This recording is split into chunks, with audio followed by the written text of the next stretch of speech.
Great to be with you today. I'm delighted to be joined by the music director of Music of the Baroque, Jane Glover. Now, as many of you know, Jane has written a fantastic biography of Handel's years in London, Handel in London. So we're going to talk to her about that today, but also with a particular slant, if you like, on Handel the businessman. We know he was an amazing composer, one of the two big giants of the Baroque era, if we consider Bach alongside Handel, but he was also a pretty astute businessman who knew how to run opera companies, etc. So we're going to get into all of that. Jane, how are you? I'm very well. How are you? Very good to be with everybody. So I'd love to talk to you a little bit more now about Handel, the opera composer in London.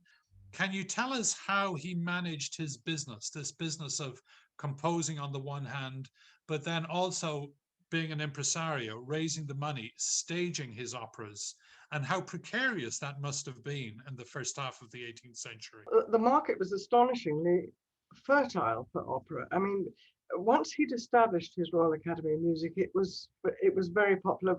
I mean, one of his great backers was the King, in fact, which is why it's called the Royal Academy of Music. And the King gave a huge sum every year. And once the King's given a huge sum, then other people give huge sums because that's what happens. I mean, the King gave £2,000, which is a huge amount of money in the 18th century. And so then other people go, oh, I'll give him £1,000. And then if Lord so-and-so is giving £1,000, then somebody else will give £1,000, and so on and so on. So they did raise quite a lot of money like that. I have to say they needed to, because the singers that they hired were incredibly well paid. They were, I mean, hugely paid, a bit like sports people are nowadays. You know, it's just one could almost think it was sort of vulgar, the amount of money they were paid. I actually think the singers earned every penny of their salaries because, my goodness, they worked hard. They would be brought to London from Italy for a whole season, and they would probably sing 5 operas, one after the other. And they were, of course, all new. And it was a little bit like a repertory company where you're performing one opera, you're rehearsing another, and you're learning another.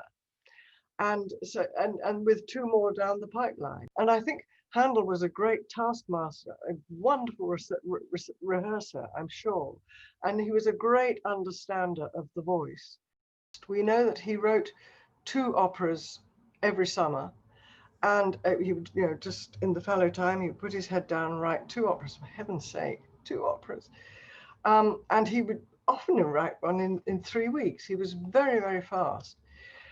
With Cesare, he actually took his time on it. And boy, can you tell, it's sort of wonderful.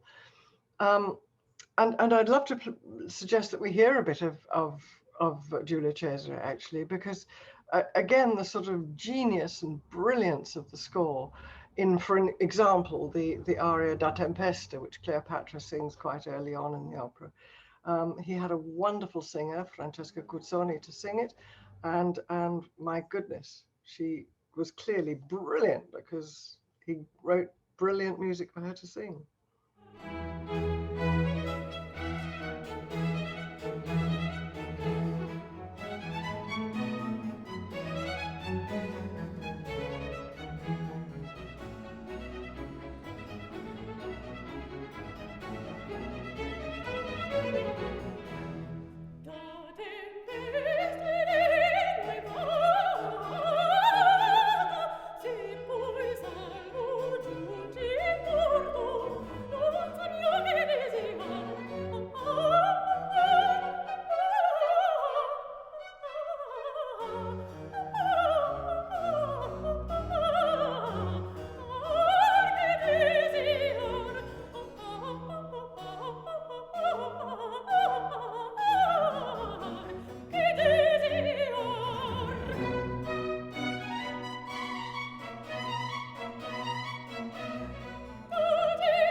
one of the things that I'm very impressed with Handel is that he had a real nose for money as well. Now, I mean, as you know, I've also written about Mozart and will again. It's my COVID project. But Mozart was simply hopeless with money. Hopeless, hopeless, hopeless.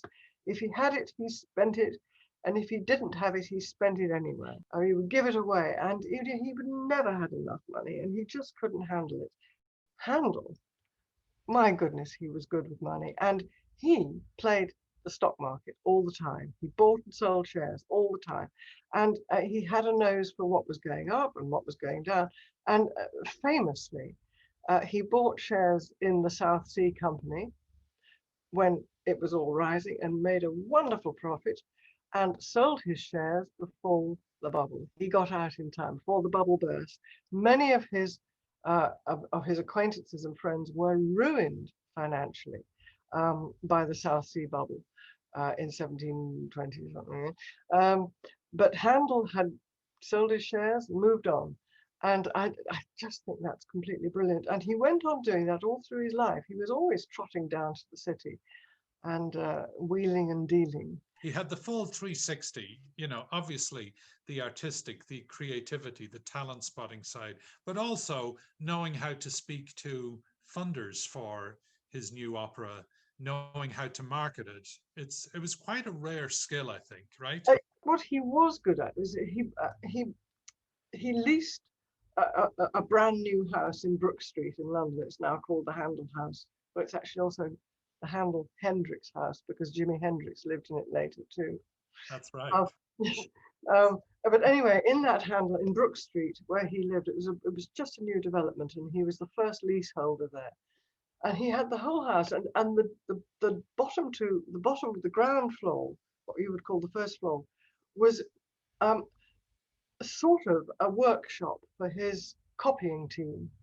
I mean, he would write his operas, and then, of course, you have to make scores and parts. All that was down to him.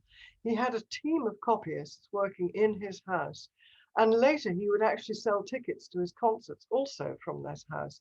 So you're right, he had that sort of business feel as well. I mean, the idea that Mozart would have been as organized as that is just crazy, really. And I think that's very impressive that he was able to keep all these balls in the air while writing incredible music. And then the other thing about him was that, he was, just as he was aware of when money was going to be up or down, he was very aware of taste. And while he'd known all through the years he was writing operas, he wrote operas for 30 years in London, which is astonishing when you think that it's all foreign. But he knew that writing was on the wall. And we said earlier about how he'd been experimenting with writing in English. And of course, the thing that he really developed pretty much single-handedly was the dramatic oratorio for the Lenten performances. During Lent, there was no theatrical performance allowed, but concerts were allowed. And so he indulged his incredible dramatic instincts and storytelling instincts by telling these Old Testament stories, beginning with Esther and then Athaliah and then Deborah and then Saul and Belshazzar, Solomon, Samson, Jephthah, all these great stories, and telling them with his good singers and his wonderful orchestra, giving these performances in the King's Theatre. And crucially, and this is something that happened, I think, as a result of that 1727 coronation, he would bring in the ecclesiastical choirs from Westminster Abbey, St. Paul's, and the Chapel Royal, put those together. You've got a sizable and incredibly gifted chorus. And he then wrote amazing choruses for them. And that's what's the big difference. The two big differences between opera and oratorio, apart from the fact that they're not staged, is that the oratorios are in English and they have choruses, and massive choruses. You've mentioned so many wonderful oratorios there. Is there one that stands out? They all stand out for me. But let's see. we've done a few with music of the Baroque, because of course we have this great chorus as well as a great orchestra. And one of my favorite experiences most recently was doing Israel in Egypt, which is a little bit atypical of his dramatic oratorios, because it's mostly given to the chorus actually. But for instance, he describes in part 2 all the plagues of Egypt, and he does that with something that is not only a light touch, it's quite witty and funny. In fact, it's almost hilarious when he describes the flies and the lice, and you hear sort of buzzing insects and a sort of orchestral onomatopoeia. Yes, so full of energy and imagery. Well, let's hear some of that. He spake the word from Israel and Egypt. He spake the word.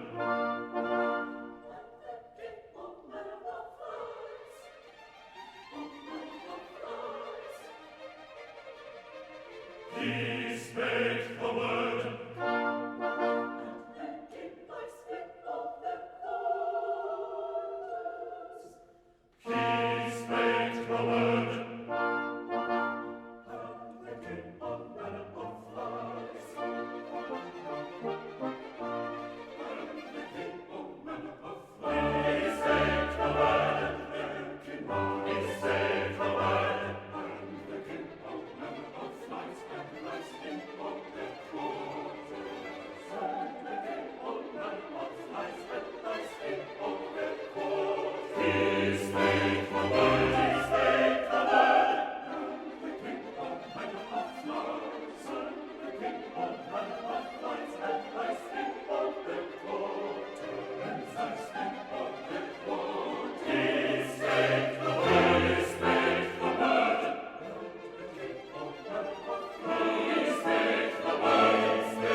That was part of He Spake the Word from Israel and Egypt by Handel.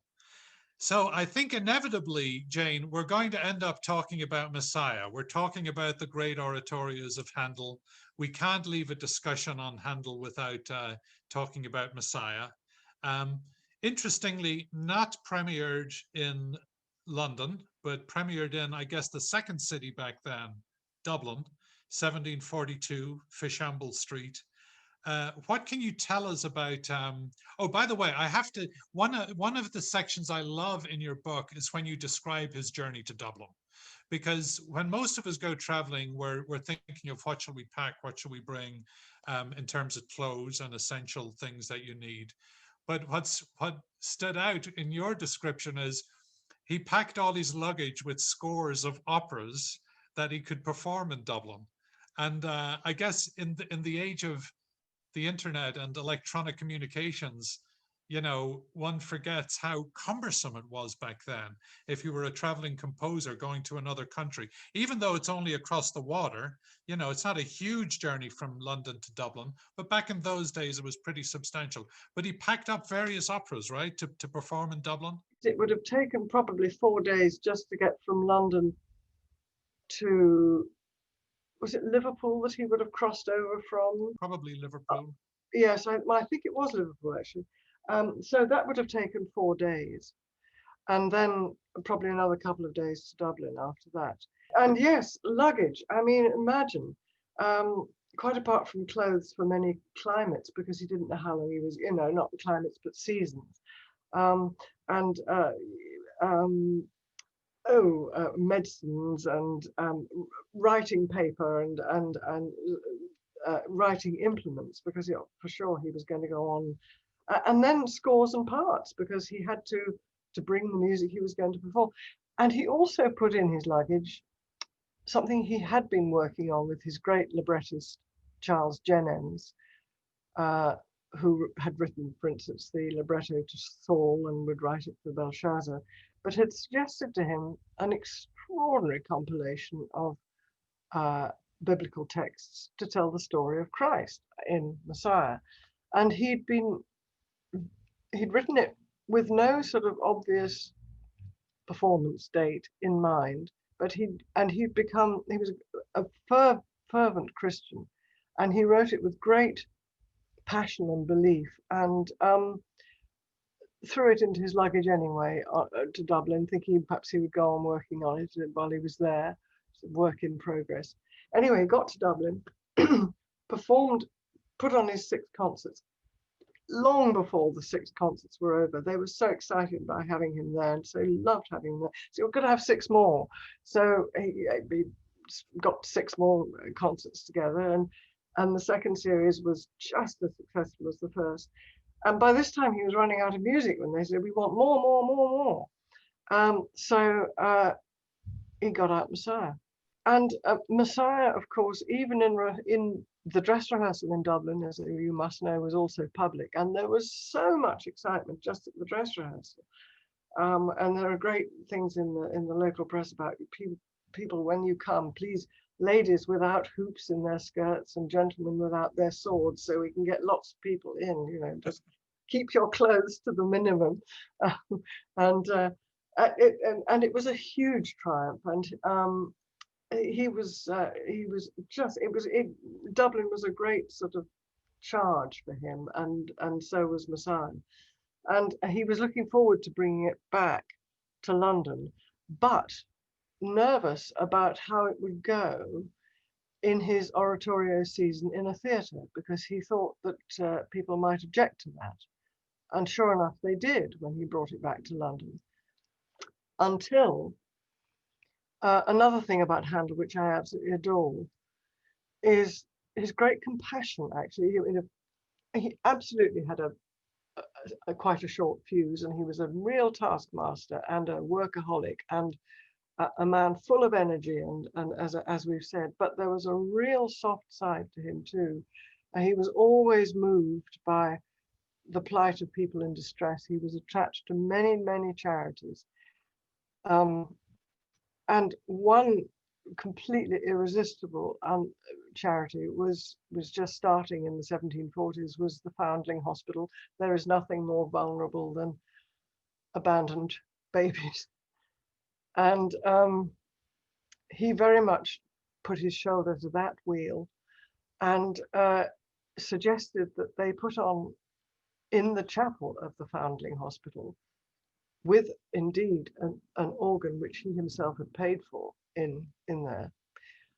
He suggested they put on Messiah at the Foundling Hospital, and in Holy Week, which they did, and it was such a success because now, of course, it's in an ecclesiastical environment and not in a theatrical environment. Everybody came, and it was such success. He did it year after year after year at the Foundling Hospital. And then, I may say, he could bring it back into his King's Theatre or into his theatrical environment in Lent and get away with it once it had sort of earned its spurs in the Foundling Hospital. But I love the fact that it was actually the charity which gave Messiah its real firm footing in London. And now, of course, it's probably the best known piece of classical music in the world, is it not? I mean, it's, as I say in the book,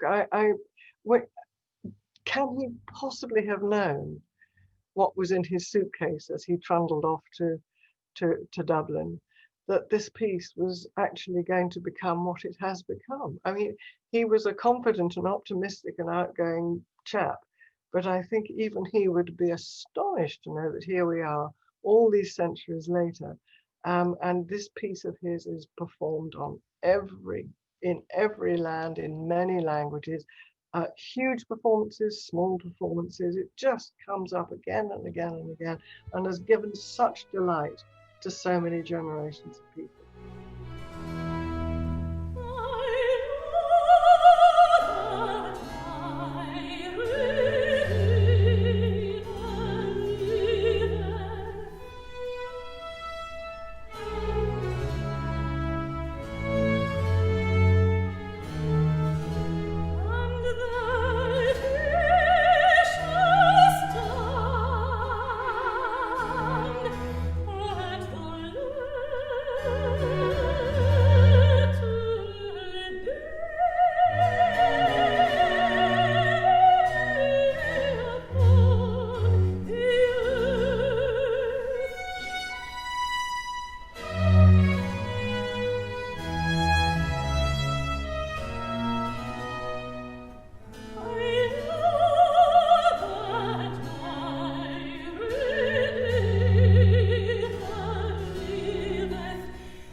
I know that my Redeemer liveth from Handel's Messiah.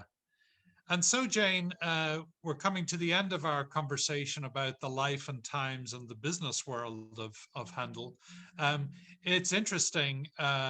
He was a successful businessman. He made money in life, despite the fact that he was, pioneering the way, doing many things for the first time. Clearly, risks involved there, but was a real groundbreaker, and ended his life with money, and made a will, and he was charitable, and people benefited from his will. Talk to us a little bit about his later years. I know he was not healthy. There was problems with his health and his eyesight, but just talk us through those final years of his life and how he finished. So you come to the end of his life, yes. You mentioned that he had health problems. Basically, it happened to Bach as well, and you can quite see why. He went blind. I mean, for a man who's written as much as that, in appalling conditions, with science not being what it is today, he gradually lost his sight, and it's not quite as bad as losing your hearing for poor Beethoven, which must be the worst thing for a musician. But losing your sight is pretty awful, because actually, if you can't see, then you can't compose, because you can't see to put notes on paper. And his last oratorio, Jephthah, is, if one looks at the manuscript of that, it's heartbreaking actually, because he keeps having to break off because he can't continue, and then he gradually, his eyes get a little bit better, and but it's a real struggle to finish this oratorio, and eventually he stops composing in the early 1750s. He just enjoyed seeing friends, and occasionally going to take the waters in the spa towns of Tunbridge Wells or Bath or Cheltenham. But basically, as I say, he lived a good long time. He was born in 1685, so dying in 1759 is a pretty good innings. But the end was quiet, and it was dignified, and he had enough money to distribute. He wrote his will again and again and again, kept revising it as people sort of died or were added in. One of the things he absolutely wanted was his own burial in Westminster Abbey, which he got, and he paid for that. He was generous to all his friends. He was generous to all his servants. And of course, spectacularly, he was generous to the Foundling Hospital, and left them the score and parts of Messiah. And we associate Messiah with the Foundling Hospital and Handel's great heart as much as anything else that we associate him with. It's been a pleasure talking to you about Handel, his years in London, his acumen as a businessman and as a humanitarian. So thank you so much for being with us. Great pleasure.